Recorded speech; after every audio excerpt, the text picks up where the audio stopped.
بالکل وہ واضح نہیں ہے، اور جان کے وہ اس کے اوپر واضح نہیں ہے. کیوں نہیں ہے وہ میں نے آپ کو بتا دیا کہ ابھی بھی کوشش ہے کہ آخری منٹ میں کوئی ایسا میریکل ہو جائے کہ جو وہ چاہتے ہیں وہ ہو جائے. دیکھیں اگر اس طرح کی کوئی امینڈمنٹ آتی ہے کہ جہاں پہ جوڈیشری کے معاملات کو چھیڑا جاتا ہے تو مجھے نہیں لگتا کہ اس سے معاملات سیٹل ہوں گے. آپ گزشتہ 2-2.5 سال کا دیکھ لیں پاکستان میں، ہر چیز کے بعد ان کی کوشش یہ ہوتی ہے کہ جی اس کے بعد جو ہے ہم جب یہ کر لیں گے تو چیزیں سیٹل ہو جائیں گی. کیا آپ کو چیزیں سیٹل ہوتی ہوئی نظر آئیں؟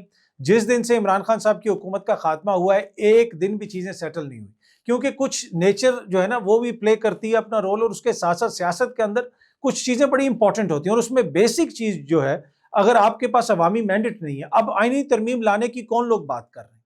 وہ لوگ آئینی ترامیم پیش کر رہے ہیں جن کے اپنے حلقوں کے حوالے سے پتن کی رپورٹ ہے کہ وہاں پہ اتنے ہزار اضافی ووٹ پڑے، وہاں پہ مبینہ طور پہ دھاندلی ہوئی، یہاں پہ مبینہ طور پہ فارم 47 موجود نہیں ہے، وہاں فارم 45 موجود نہیں ہے. تو ایک ایسی حکومت جس کا اپنا جو مینڈیٹ ہے وہی اس کے اوپر بہت بڑا سوالیہ نشان ہے اس کی لیجٹیمیسی پہ، اس کی لائی ہوئی ترمیم سے آپ کیا سمجھتے ہیں کہ ملک میں استحکام آ جائے گا؟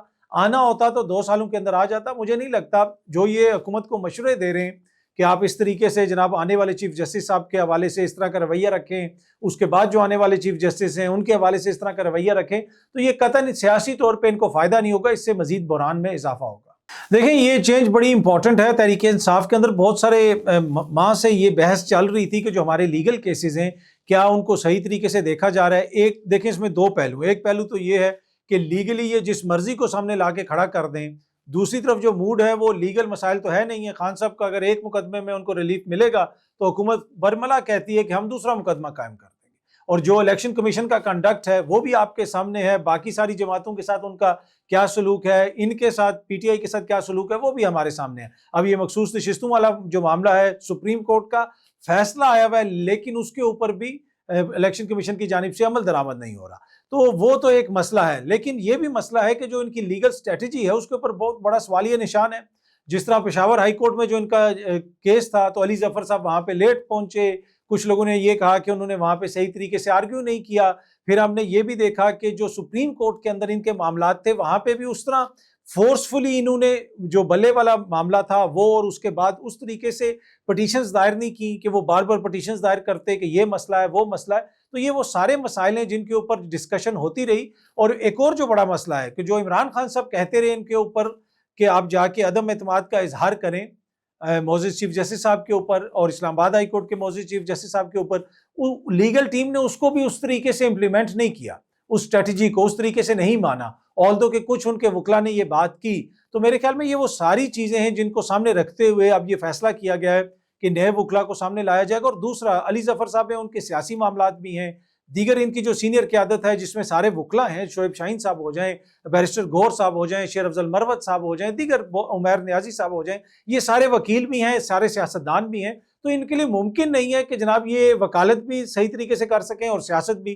تو اس وجہ سے پروفیشنل وکیل جس طرح فیصل چودھری صاحب کو ہائر کیا گیا ہے، وہ ماضی میں بھی خان صاحب کے دیکھتے رہے کیسز، بھنڈاری صاحب کو ہائر کیا گیا، وہ بڑے زبردست قسم کے وکیل ہیں. تو میرے خیال میں یہ ایک اچھا ڈیسیجن ہے. دیکھیں جو آئینی ترمیم کی پاسبلٹی ہے وہ مجھے کوئی اتنی زیادہ روشن نظر نہیں آ رہی. مجھے نہیں لگتا کہ یہ کر پائیں گے، لیکن اس میں بھی کوئی دو رائے نہیں کہ حکومت جو ہے ہر ممکن کوشش کرے گی، جس حد تک ان کو جانا پڑا یہ جائیں گے. ہر ممکن کوشش ہوگی کہ جو معاملات یہ سیدھے کرنا چاہتے ہیں ان کو کسی طریقے سے کیا جائے. آپ نے دیکھا کہ جس طرح انہوں نے الیکشن ایکٹ میں ترمیم کی، ریٹائرڈ ججز کو لایا گیا کہ ٹریبیونلز میں ان کو بٹھائیں گے. تو یہ سارے معاملات کو دیکھ کے بالکل واضح ہے کہ حکومت کی تو پوری کوشش ہوگی. کیا وہ یہ کر پائیں گے؟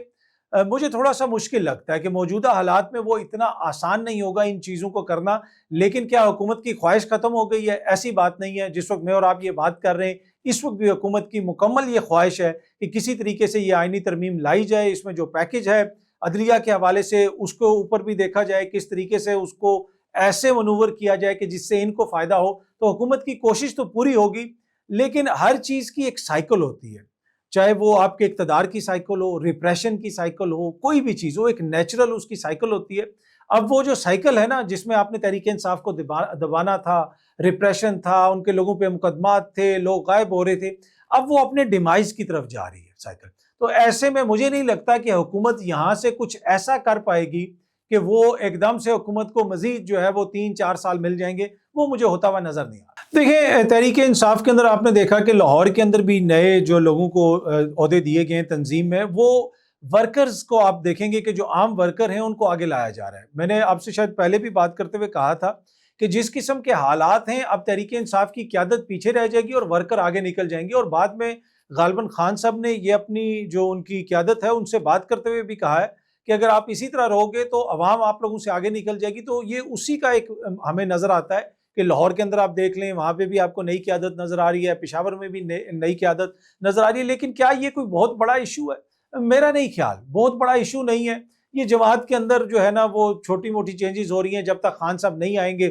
اس وقت سب سے بڑا ایشو یہ ہے کہ جو امید ہے نا وہ کسی ایک عہدیدار سے یا علی امین گنڈا پور سے یا کسی اور سے نہیں ہے۔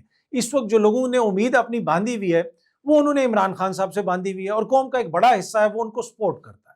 آپ دیکھ لیں کہ آپ کسی بھی شخص سے، وہ اگر بستر مرگ پہ بھی پڑا ہو نا، آپ اس کو جا کے دنیا جہاں کی دولت دے دیں وہ آپ کو وہ دے دے گا، کہے گا یہ لے لو، مجھے کسی طریقے سے ٹھیک کر دو، لیکن اپنی زندہ رہنے کی امید وہ آپ کو نہیں دے گا، اس لیے کہ اس کی وہ آخری امید ہے۔ تو کوئی شخص بھی آپ کو امید نہیں دیتا۔ اس وقت جو امید ہے وہ عمران خان صاحب سے وابستہ ہے۔ یہ جتنی مرضی باقی چیزیں ہوتی رہیں، وہ امید لوگ دینے کے لیے اس وقت تیار نہیں ہیں۔ وہ امیدیں جب ٹوٹیں گی تو ایک الگ بحث ہے۔